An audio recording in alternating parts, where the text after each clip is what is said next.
Everyone's favorite socialist politician AOC recently shocked just about no one when she arrived at the Met Gala in New York City wearing a dress emblazoned with the words "Tax the Rich." People have asked me what I think about this, and I'm going to tell you along with the latest twist in the story.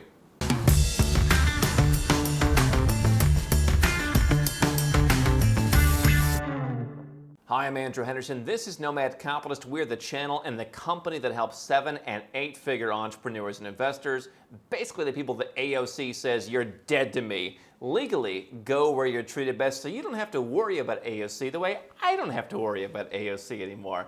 And so the deal was Alexandria Ocasio-Cortez, one of the Congress critters from New York, shows up at the Met Gala. It's a $30,000 or $35,000 ticket. Okay, New York politicians, or historically, they just get invited, they get comped. She comes, she shows up in a dress. On the back, big letters, "Tax the Rich." And then I actually found somewhere else, this is cute, she had a matching "Tax the Rich" clutch, which was nice, coordinating couture with accessories. It's what every Tax the Rich debutante should do. Now, people ask for my thoughts on this, and can I say I'm surprised? No, I can't. I mean, she is someone who I have to, in a sense, begrudgingly respect because she's a marketer. And, you know, people criticize, oh, they're a marketer, they're a salesperson. Listen, if you're running a business, you have to be a salesperson. You have to be a marketer. You have to get the message out. And then you've got to convert people who hear the message into buyers. That's how you run a profitable company. Now, AOC may hate profitable companies, but you know, we're all salespeople and we're all marketers for whatever our cause is. And she's found a way to communicate what she believes, which is taking all of your money and giving it to her cronies, while she drives a Tesla and lives in a fancy apartment with her big congressional salary that you pay for with your tax dollars. And, you know, she's getting the message out more effectively. I mean, it's not a message that perhaps you want to get out. She is just the latest person that is part of the hate the rich culture that has been growing ever since I was a kid. I've been talking about this with my family for 25 years. My parents said, if you're going to be successful as a business person, don't expect anyone to like you. People are going to be gunning for you, whether it's people in business, whether it's people in the general public. And that's going to feed into what it has fed into. It's gotten so much worse in the U.S. where politicians like AOC can now get elected, where if you follow her on social media, the entire thing over and over and over and over again is just, it's the same stuff over and over. I mean, hey, she's very effective at delivering the message, and she's very effective at getting headlines. What interests me, by the way, is, you know, anyone can say tax the rich. And what we've talked about for years is what is rich? Well, first of all, it's not going to be her. She will find a way to exempt herself the same way they exempt themselves from all the other mandates, whether it's healthcare, whether it's masks, whatever it is, they'll be exempt. That's the benefit of being a politician. That's the benefit of being the elite.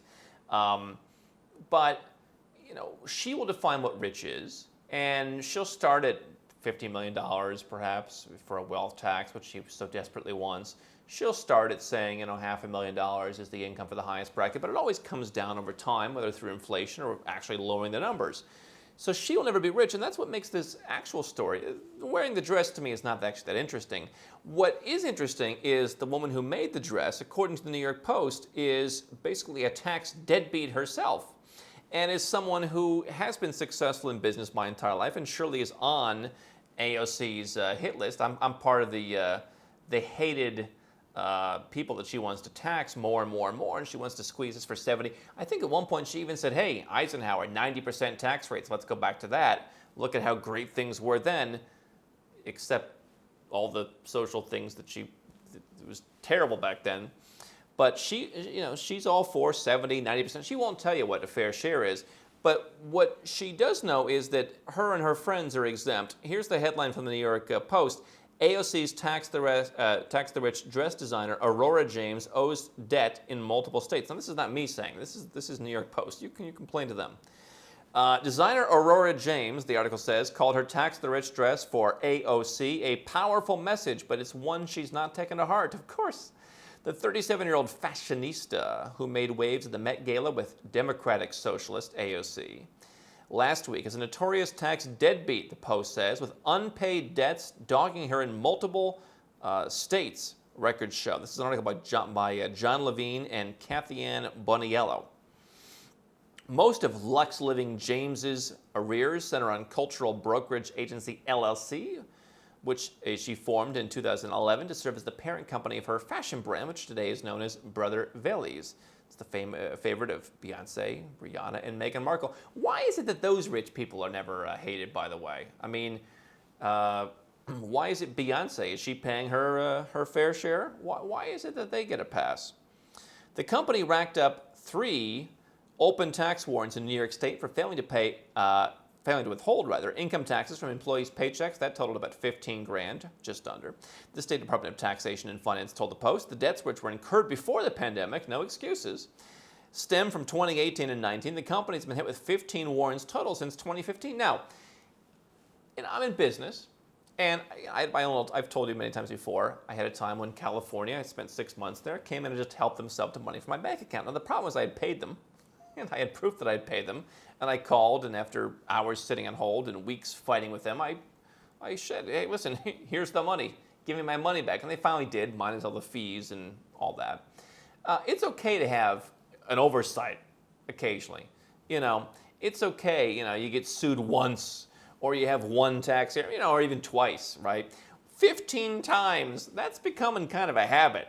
And so to talk to the honest, 7- and 8-figure entrepreneurs who just want to pay a little bit less so that AOC, has, less money to buy her Tesla, hey, you might as well walk the walk. The company got into a deeper hole with the feds, the article says. Between April 2018 and 19, the IRS placed 6 federal liens on the LLC, totaling $103,220. That's not chump change. The liens specifically cite the company's failure to remit employee payroll taxes. So they want to take the cap off of Social Security so that no matter how much you make, you're paying Social Security. So AOC could turn it even further into a Ponzi scheme and make it a total welfare program as opposed to a benefits program that you pay into. But her own buddy, her own BFF, is not paying her fair share. The IRS declined to comment on the current status. Just because they take it out of your paycheck doesn't mean they're sending it to the government, says a taxation lecturer named David Senadella. After reviewing the liens, and yes, that's correct. I remember growing up, I would read Crane's Cleveland Business as a teenager, and you would see the wall of shame of the companies where they take the money out for withholding, and then the company's in trouble, and they spend it on business operations, and they never pay the government, and they get busted. Yeah, the government takes money, or the employer takes money out of your paycheck. Doesn't mean they give it to the government, including if they constantly blather on about how the government should have all the money. While James apparently has no problem stiffing the tax man, she isn't shy about taking money from taxpayers. Her company received $41,666 in pandemic relief aid, so she can make tax the rich dresses at your expense. Over the years, Cultural Brokerage Agency has also faced multiple legal challenges as a result of habitual non-payment of worker benefits. She really hates the workers. I'll tell you what, you come to look at my companies, we pay people. We have some contractors. We have a lot of people who are on payroll in different countries. We're in full. I have an in-house person. We have out-of-house people. We've got a whole team. This is what they do. Why? Because when I say legally go where you're treated best, I mean legally. One of these days, maybe someone makes a mistake and it gets corrected immediately. This does not, I do not know this woman. I don't know what her intentions are, but this does not sound to me like a mistake. This sounds to me like she's got a lot of problems. In October 2019, the State Workers' Compensation Board slapped the company with a $17,000 fine for not carrying workers' comp insurance. Oh, what? I thought they cared about the workers.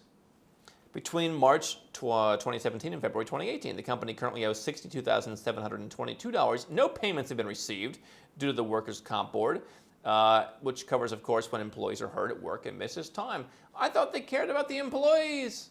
I thought that's what they're complaining about. You and I, we're not paying our fair share for the employees. I thought that's what they cared about. Here's a picture of her home in Los Angeles. This looks pretty swanky, I'll tell you what. This looks like something from one of those TV shows. Ex-staffers blasted the operation as a sweatshop. Okay, I don't know. Great, that's fine. I don't necessarily care about that. They talk about lots of harassment when they worked for her. I'm sure you can find that at any company. Somebody wants to complain. I will not call her out on that. An ex-intern called her quite cold. Okay, all right. James is also an alleged rent deadbeat. Okay, so she doesn't pay her taxes. She doesn't pay payroll. She doesn't pay workers' comp. She doesn't pay rent. What is she paying? Records show in August 2020, James's landlord filed papers to evict Brother Valley's from their location at 21 Franklin Street in Brooklyn, as well as demanding more than $25,000 plus interest for staying beyond the end of her lease. She had to literally kick her out. This is the exact kind of person you don't rent to. This is like all these rent moratoria is so that people like her can stay. Maybe this is all one big thing. Maybe this is what AOC is fighting for, so that all of her friends can stay in their places and not pay rent, while you pay and you let them stay in your place. She was sued by a previous landlord in February 2018 for more than this scroll thing is really annoying, by the way. Like the stories kind of pop in from the top. She was sued in 2018 for more than $5,000 at an old address in Manhattan. And it goes on and on and on. AOC proudly labeled her a working class designer as they waltzed down the Met Gala red carpet. I'd like to be invited to this Met Gala for free. I'll be invited for the $35,000, no problem. And it says James scooped up $1.6 million residence, Tudor house, 7,000 square feet in the posh Hollywood Hills. That seems pretty nice. Oh, and by the way, she bought the house September 2020, and true to form, the property is already listed as delinquent by the Los Angeles County Assessor's Office, which said she owes $2,500 in property taxes. All while apparently she got her tickets that were not comped from a alleged boyfriend who's a sign of a powerful family with $100 million. So, well, this just stinks to high heaven, doesn't it? I've said they're not going to follow the same rules that you're going to follow. They're going to kvetch, and they're going to scream and squeal about how you need to pay higher taxes. How about they start paying their taxes? Listen, when it came out that the top earners are there are some who are cheating the system. First of all, I said it's not the majority.